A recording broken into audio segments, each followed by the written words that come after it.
The pregnancy test clattered onto the bathroom counter like a gunshot in the silence, and my heart stopped dead. Sarah's hand shook as she held the little white stick between us, two pink lines screaming the news she'd been praying for. "Jake," she whispered, eyes shining with tears that looked real enough to drown in. "We're having a baby."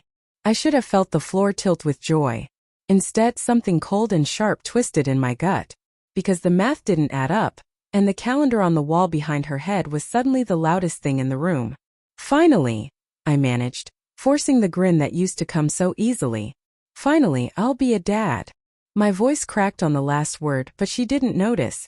She was already folding herself into my arms, sobbing happy tears against my chest. I held her tight, breathing in the coconut of her shampoo, counting the seconds like a man on a ledge. That night I lay awake while she slept curled against me. One protective hand splayed over the flat plane of her stomach that would soon swell with life. My life. Our life. Except the numbers kept marching through my head. 6 weeks since we'd last made love, the night before my appendectomy. The doctor had warned no sex for a month minimum. I'd been religious about it, painkillers, ice packs, Netflix marathons.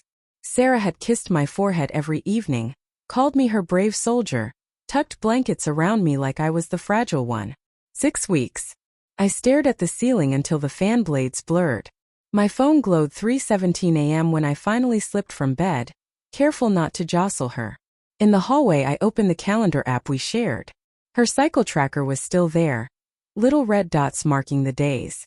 The last one was 38 days ago. My surgery had been 39 days ago. I felt the room tilt for real this time. The next morning I brewed coffee with hands that wouldn't stop trembling. Sarah patted in wearing my old college t-shirt, hair a wild halo, humming something tuneless. She wrapped her arms around me from behind, chin on my shoulder. "You're up early, Daddy." The word sliced me open.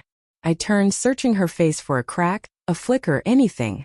She just smiled, radiant, unreachable.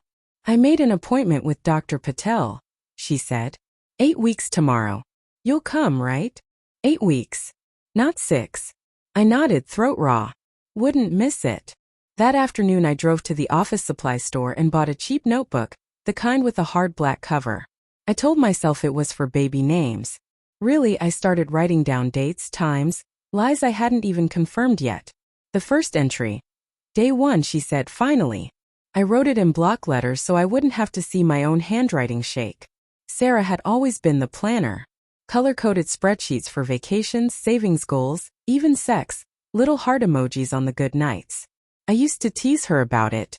Now I scoured our cloud drive like a detective, heart hammering every time a file loaded. I found the resort photos from her girls' trip to Cabo, time-stamped exactly 5 weeks ago. Sarah in a neon bikini, laughing with strangers whose faces I didn't recognize. One guy had his arm slung around her waist, thumb brushing the string tie at her hip. The caption she'd posted, "Living my best life with my best girls. 2 hearts palm tree."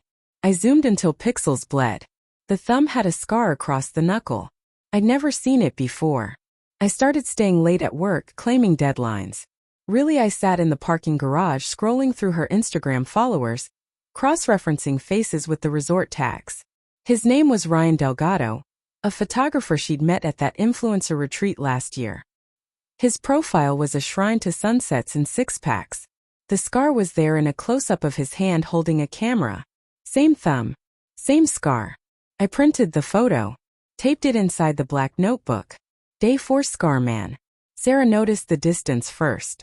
"You're quiet," she said one night over takeout pad thai. "Talk to me." I wanted to hurl the notebook across the table, watch the pages scatter like confetti at a funeral. Instead I shrugged. Just tired. She reached for my hand.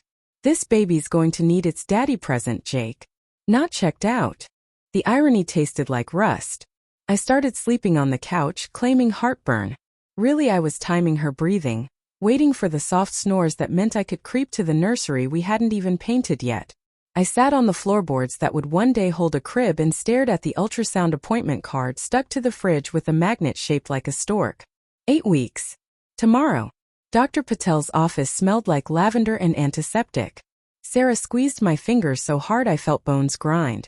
The technician rolled the wand over Sarah's belly, and there it was, a grainy flutter, a heartbeat like a hummingbird trapped in jelly. Perfectly on track, the text said. 8 weeks, 2 days. Sarah turned to me, eyes brimming. Hear that, Jake? Our little bean. I heard something else. The exact date of conception plus or minus 48 hours. Cabo. Neon bikini. Scarman's thumb. I smiled until my face ached. That night I waited until she took her prenatal vitamin and kissed me goodnight. Then I opened her phone. Her passcode was still our wedding date because of course it was. I scrolled to the deleted texts folder. Recovery apps are a married man's best friend. Ryan. Can't stop thinking about the beach. You felt like a secret I get to keep. Sarah, stop. He's starting to suspect. Ryan. Tell him whatever you need to. That baby's ours. I read it 3 times before the screen blurred. The timestamp was the night she'd come home from Cabo, sunburned and giddy, pressing seashells into my palm like apologies. I sat on the bathroom floor until dawn, notebook open on my knees. Day 17, it's not mine. Sarah found me there at 6:30, eyes swollen, voice small. Jake? What's wrong? I looked up at the woman I'd loved since sophomore year. The one who used to steal my hoodies and leave me notes in my textbooks. Her hand rested on the slight curve of her stomach, protective, possessive. I held up the phone. Tell me about Ryan. The color drained from her face so fast I thought she'd faint. She sank onto the closed toilet lid, both hands cradling the life inside her like it might slip away if she let go. It was one weekend, she whispered. One stupid drunk weekend. You were so sick and I felt invisible. He saw me. You felt invisible? My voice cracked like ice. I was gutted open on an operating table, Sarah. I needed you. I know. Tears tracked down her cheeks. I know, and I hate myself every day. But this baby, her voice broke. The baby is innocent. I laughed, a sound like breaking glass. Innocent. Right. And I'm supposed to raise it? Tuck it in at night knowing every giggle is a lie. She reached for me. I flinched so hard I hit the towel rack. Jake, please. We can fix this. Counseling, whatever you need. I'll cut him out completely. I already blocked him. Too late. I stood on legs that didn't feel like mine. The math was never going to add up, was it? She sobbed then, curling over her belly like she could shield the baby from the truth. I watched her shake and felt something inside me calcify. I packed a duffel in the garage while she begged through the door. Every plea was a nail in the coffin of us.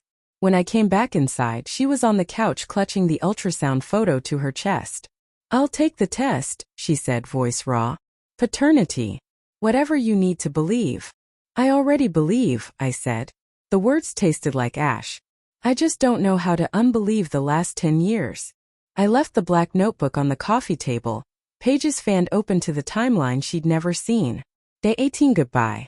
Outside, the November air bit my lungs.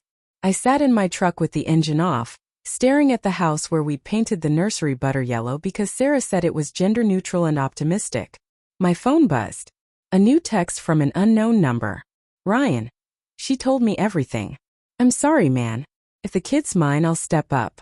I hurled the phone against the dashboard. It cracked, spiderwebbing across the screen like the fracture in my chest. I drove to the bridge where we'd gotten engaged. The one with the rusty railing and the view of the river that looked black even at noon. I stood there until my fingers went numb, replaying every moment. The way she used to trace my scars after surgery, whispering I was her hero. The first time she said finally like it was a prayer answered. The wind carried her voice across the water. Or maybe it was just memory. Jake. Jake. Jake. I took the ultrasound photo from my wallet, the one she'd slipped in there that morning, a secret promise. I turned it over. On the back, in her looping cursive, to the best dad our bean could ever have. I tore it in half, then quarters, then let the pieces flutter into the current. They spun like white moths before the river swallowed them whole. Behind me, a car door slammed. Sarah's voice, ragged from crying. Jake, wait. I didn't turn around. The water rushed below, indifferent, eternal. I thought of the baby, my baby, not my baby, and felt the last piece of my heart sink with the scraps of paper. Some betrayals don't end with screaming or slammed doors. Some just leave you standing on a bridge at dusk, watching everything you built disappear downstream piece by tiny piece. I got back in the truck. The engine roared to life like a question I wasn't ready to answer. In the rearview mirror, Sarah stood alone under the streetlight, one hand on her belly, the other reaching for a man who no longer existed. I drove into the dark, radio off, windows down, letting the cold scour me clean. Somewhere behind me, a heartbeat I would never feel quickened in a body I once called home. Finally, I thought, but the word tasted like goodbye.